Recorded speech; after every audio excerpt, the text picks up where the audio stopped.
আগামী জাতীয় নির্বাচনে বিএনপি জিতে যাবার সম্ভাবনা প্রবল, এভাবে অনেকে ভাবছেন। আমি ভাবছি আসলে বিএনপি জিতে যাবে। যাই হোক, কেউ যদি প্রবল সম্ভাবনা আছে এটাও ভাবেন, এটা বিএনপিকে খুব বড় একটা বিজয়ের দিকে নিয়ে যেতে পারে অপ্রত্যাশিতভাবে। এটার একটা খুব বড় সম্ভাবনা আমি দেখি। এটা কিভাবে কেন কাজ করতে পারে এই ব্যাপারটা নিয়ে আসলে ভিডিওটা করতে চাই। ইনফ্যাক্ট গতকাল একটা টিভি টক শোতে এই আলাপটা উঠতে গিয়েই জিনিসটা মাথায় আসলো, খানিকটা বলেছি, ভাবলাম এখানে একটু বিস্তারিত বলে রাখি। তার আগে খারাপ দিকটাও বলি যে বিএনপি জিতে যাবে এইটার এক ধরনের যদি নিশ্চিত পরিস্থিতি তৈরি হয়, এটা বিএনপির জন্য খানিকটা ঝুঁকি তৈরি করবে। এটা নিয়ে কথা বলছিলাম, সেটা হলো এরকম যে প্রায় নিশ্চিত বিজয়ের দিকে চলে যাচ্ছে একটা দলের দিকে প্রশাসন, পুলিশ, মিডিয়া সবাই অ্যালাইন্ড হয়ে যায়। এখন মিডিয়া যদি অ্যালাইন্ড হয় সেটাকে আমরা খুব বেশি গায়ের জোরে দোষ দিতে পারবো না, কারণ হচ্ছে তারা নির্বাচন পরিচালনার সাথে যুক্ত না, এবং প্রায় সব মিডিয়া, বিটিভি বাদ দিয়ে যদি অন্যরা কাজটা করে, প্রায় সব মিডিয়া মূলত প্রাইভেট অর্গানাইজেশন। তারা যদি কারো চাটুকারিতা করতে চায়, কারো গায়ে পড়ে কাউকে অনেক বেশি সমর্থন করতে চায়, সেটা করতে পারে। এটাকে আমরা প্রশংসা করছি না, কিন্তু এটা অপরাধ না। কিন্তু যারা নির্বাচনী দায়িত্ব পালনের সাথে সম্পৃক্ত, যাদের উপরে এই পবিত্র দায়িত্ব অর্পিত আছে, প্রশাসন, পুলিশ, নির্বাচন কমিশন, অ্যাজ এ হোল সরকার, তারা যদি এই ধরনের কিছু করেন যাতে লেভেল প্লেয়িং ফিল্ড যে আলোচিত কথাটা আছে সেটা যদি নষ্ট হয়, তা তাদের অপরাধ। কারণ তাদের বেতনভুক্ত তারা প্রজাতন্ত্রের কর্মচারী বা এর বাইরেও যারা বেসরকারি থেকে আসবেন বিভিন্ন নির্বাচনী কর্মকর্তা হিসাবে, তারা ঠিকঠাক মতো দায়িত্ব পালন করবেন ইমানদারির সাথে, এটা এক্সপেক্টেড। আদারওয়াইজ এগুলো প্রত্যেকটা তাদের অপরাধ হবে। কিন্তু ওই যে বললাম যে নিশ্চিতভাবে জিতে যাচ্ছে কোনো দলের সাথে অ্যালাইন্ড হওয়ার প্রবণতা থাকে। বিশেষ করে গত 15 বছরে প্রশাসনে, পুলিশে যারা নিয়োগপ্রাপ্ত হয়েছেন বা আগের যারা ছিলেন তারাও যেভাবে গ্রুমড হয়েছেন 15 বছর ধরে, তারা মনে করেন ক্ষমতাকে যে কোনোভাবেই হোক তার সাথে মিলেমিশে যেতে হবে, পুরোপুরি মিশে গিয়ে চলতে হবে। এই ধরনের একটা প্রবণতা তৈরি হয়েছে। এখন একদিন শেখ হাসিনাকে তারা করেছেন, এখন শেখ হাসিনা যদি না থাকেন আর কাউকে তারা খুঁজে নেবেন, সেইটা আছে। এখন এটা করতে গিয়ে ঝুঁকি যেটা তৈরি হচ্ছে যে প্রায় নিশ্চিতভাবে বিজয়ী হতে যাওয়া বা বিজয়ী হতে যাওয়া বিএনপি কিছু কিছু জায়গায় এই অতি উৎসাহীদের কারণে তার জয় প্রশ্নবিদ্ধ হবার ঝুঁকি আছে। এই ব্যাপারটা একটু মাথায় রাখতে হবে। এটা হলো খারাপ দিক। বিএনপিকে নিজে সম্ভব হলে প্রোঅ্যাক্টিভলি এ ব্যাপারে ব্যবস্থা নিতে হবে, যাতে প্রশাসন নিজের উদ্যোগে নিজে অতি বেশি ভালো হতে গিয়ে, দৃষ্টি আকর্ষণ করতে গিয়ে এমন কিছু না করেন যেটা বিএনপির বিজয়কে প্রশ্নবিদ্ধ করে। কিন্তু যে কথাটা বলছিলাম, এই যে বিএনপি জিতে যেতে পারে বা জিতে যাবে প্রায় নিশ্চিত অনেকে, এটা বিএনপিকে অনেক বড় মার্জিনে জিতিয়ে দিতে পারে। ব্যাপারটা একটু কীভাবে হতে পারে সেটা বলি। জনগণ যখন জেনে যায় যে কোনো একটা দল বিজয়ী হবে, তখন তার মনস্তত্ত্বে পরিবর্তন হয়। বিশেষ করে তাদের যারা ফ্লোটিং ভোট থাকেন।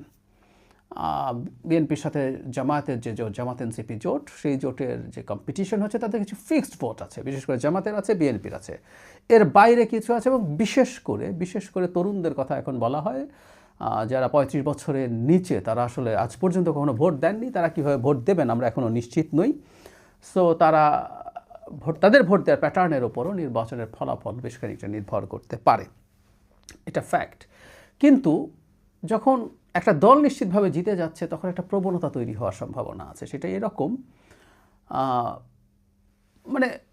বাংলাদেশে যেটা হয় যে দল জিততে পারে, মানুষের ভোট দেওয়ার প্রবণতা তার দিকে থাকে। আগে আমরা যদি আওয়ামী লীগ বিএনপির কথা বলি, তখন এমনকি বেশ একতরফা ফলাফল হয়েছে এরকম নির্বাচনেও, যে জিততে পারে কে পারে না এই হিসেবটা করছে। এই জন্য বাংলাদেশে একটা নতুন দল যখন তৈরি হয়, সে যে 5টা-10টা সিটে ক্যান্ডিডেট দেয়, সে খুব বেশি জিতে আসার সম্ভাবনা থাকে না। কখনো হয়েছে স্বতন্ত্রও কেউ জিতে গেছেন বা কোনো ছোট দলের 1-2জন ক্যান্ডিডেট জিতেছেন, এটা ঘটেছে। কিন্তু এটা দেয় না, কারণ হলো এই দলটা তো ক্ষমতায় যাবে না।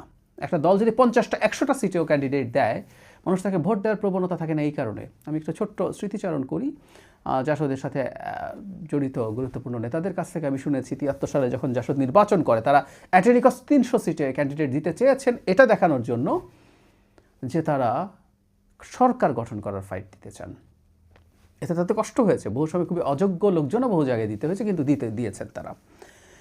এখন কেন জিতবেন এমন প্রার্থীকে ভোট দেওয়ার প্রবণতা যারা মাঝামাঝি জায়গায় আছেন, যারা সিদ্ধান্তহীন ভোটার আছেন, তারা নিতে পারেন? ধরুন ব্যাপারটা এইরকম বাংলাদেশে হয়, আমাদের এমপিরা তাদের যা কাজ তার চাইতে অন্য কাজে বেশি ব্যস্ত থাকেন। তারা এলাকার উন্নয়ন, বিভিন্ন প্রকল্প নিয়ে যাওয়ার চেষ্টা করা, ব্রিজ কালভার্ট তৈরি করা, এমনি তাদের বরাদ্দ থাকে, টিআর কাবিটা এরকম মাঝে মাঝে থোক বরাদ্দ দেওয়া হয়। এর বাইরেও তারা নানান রকম লবিং টবিং দিয়ে, ডিওটিও দিয়ে নানান রকম উন্নয়ন প্রকল্প, মসজিদ মন্দির মাদ্রাসায় অনুদান, এরকম অনেক কাজ তারা করেন। কতগুলো এমপিদের জন্য ফিক্স থাকে, টিআর কাবিটা এগুলো বা থোক বরাদ্দ দিলে সব এমপি সমান পাবেন, সেটা ঠিক আছে। সো তিনি যদি জামাতের এমপি হন, এনসিপির হন বা বিএনপির হন বা অন্য কোনো পার্টির হন, ইটস দ্য সেম রেজাল্ট। কিন্তু যদি সরকারি দলের এমপি হন কেউ, তার পক্ষে সরকারকে পারসু করে বা কনভিন্স করে অন্য কোনো উন্নয়ন প্রকল্প, এলাকায় একটা বড় রাস্তা তৈরি করা, এরকম কিছু একটা ব্রিজ তৈরি করা, এই ধরনের উন্নয়ন প্রকল্প বেশি নিয়ে আসার সম্ভাবনা অনেক বেশি থাকে। ফলে সাধারণ যে বাসিন্দা, তিনি তো চান তার এলাকার উন্নতি হোক।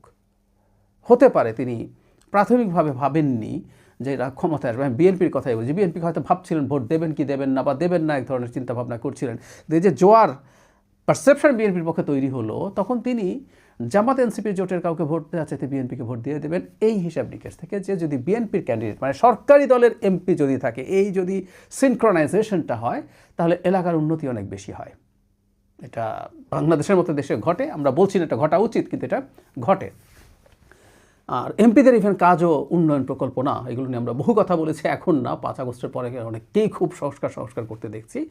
এগুলো নিয়ে বহু বছর থেকে আমরা অনেকেই লেখালেখি করেছি, বলেছি। তাদের কাজ আইন প্রণয়ন করা এবং তাদের এই লোকাল ডেভেলপমেন্টের কাছ থেকে পুরো সরিয়ে এটা শুধুমাত্র লোকাল গভর্নমেন্টকে দেওয়ার আলাপ আমরা করছি দীর্ঘদিন থেকে। কিন্তু বাস্তবতা হচ্ছে এখন পর্যন্ত এটা আছে। আমাদের এমপিরা যারা নির্বাচন করতে চান, তারা এইরকম নানান রকম প্রতিশ্রুতি দেবেন, আমি যদি নির্বাচিত হই সরকারে গেলে কী করবো, চাইতে আমি তোমাদের জন্য কী করব, কী দেবো, এই আলাপটাই বেশি করছেন। তাহলে খুব স্বাভাবিকভাবেই একজন সাধারণ ভোটার, যিনি এখনও ডিসাইডেড হননি, তিনি বিএনপির এই জোয়ার দেখে বিএনপির প্রার্থীকেই ভোট দিয়ে দেবেন, তাকে কম পছন্দ হলেও। এবং আমি অবাক হব না বিএনপির লোকাল পর্যায়ের প্রার্থীরা এই ক্যাম্পেইনটাই যদি করেন। এটা করলে তাদের পক্ষে অনেককে, যারা অন্তত সিদ্ধান্তহীন, জামাতে যারা হার্ডকোর ভোটার্স আছেন, তারা জামাতকে ভোট দেবেনই যে কোনো পরিস্থিতিতে। একই কথা প্রযোজ্য বিএনপির ক্ষেত্রেও। এই যে আমি জিতে যাব, বিএনপি জিতে যাবে, এই বোধটা ভোট বাড়িয়ে দেবে। কেউ কেউ বলছেন বিএনপি জিতে যাবে বলে এক ধরনের আত্মতৃপ্তি কাজ করছে, তারা তাদের সাংগঠনিক কাজ কম করছে, দরজায় যাচ্ছেন কম, এটা যেমন ফ্যাক্ট, একই সাথে আবার এই দিকটা অনেকে মিস করছেন। কেউ কেউ বলেন যে বিএনপিকে হাইপের মধ্যে তুলে দিয়ে জামাত ভেতরে কাজ করছে, কাজ করে তারা খুব দল গুছিয়ে ফেলছে। যদিও জামাত নিজেও হাইপ তৈরি করার চেষ্টা করেছে, কারণ এই হাইপটা কাজে লাগে। যাই হোক, তারা যদি সেটা করেও থাকে, যদি কেউ বিএনপিকে অহেতুক কনফিডেন্স দেওয়ার জন্য বিএনপিকে বাড়িয়ে বলছেন বলে থাকেন, এটাও বিএনপির পক্ষে ওভাবে কাজ করতে পারে। সেজন্য আমার মনে হয়, আমি প্রায় বলছি, বিএনপির উচিত হবে তাদের হয়ে অন্তত প্রশাসন বা পুলিশ যাতে তাদের সাথে অ্যালাইন্ড হয়ে অতি উৎসাহী হয়ে এমন কিছু না করেন যেটা তাকে বিব্রত করে। বিএনপির ইভেন একটা সেল থাকা দরকার যারা এই জিনিসটা দেখবে, বিএনপির কোনো প্রার্থী আচরণবিধি লঙ্ঘন করেছেন, তাকে ব্যবস্থা নিচ্ছে কি না, বিএনপির কোনো নেতা বা কর্মী কোনো সংঘাতের সাথে জড়িত হয়েছেন, তাকে গ্রেফতার করা হচ্ছে কিনা, এগুলো মনিটর করা দরকার। বিএনপি 5 আগস্ট পরবর্তী সময়ে তাদের দলের লোকজনকে গ্রেফতার করার জন্য পুলিশের কাছে গেছে, থানায় গেছে, একই রকম প্রবণতা দেখাতে হবে। কারণ এই নির্বাচনটা বিএনপিকে নিজের উদ্যোগেই যাতে বিতর্কিত না হয় সেই চেষ্টা করতে হবে। এটা যদি করতে পারে, বাকিটা এই যে জোয়ার, যে বিএনপি জিতবে, ইভেন বিএনপি 151 সিট পাবে, 2/3 মেজরিটি বাদ দেয়, যে 151 সিট পেয়ে সরকার গঠন করবে, এরকম একটা ধারণাও যদি মানুষের মধ্যে তৈরি হয়, সেটা হিউজ ভোটার পুল করবে এবং শেষ পর্যন্ত বিএনপি অনেক বড় একটা বিজয় নিয়ে বেরিয়ে আসার সমূহ সম্ভাবনা আছে। বটম লাইন, আমরা চাই একটা ভালো নির্বাচন হোক। নির্বাচন নিয়ে এইসব কৌশলের খেলা দলগুলো করবে এবং কৌশল তারা যতটা সম্ভব সেটা করার চেষ্টা করে যাবে, তবে সেটা যাতে কোনোভাবে রেড লাইন ক্রস না করে। আমরা এই নির্বাচনটা মোটা দাগে অ্যাকসেপ্টেবল হতে হবে, আদারওয়াইজ আমাদের জন্য খুব বড় ঝুঁকি সামনে রয়ে যাবে।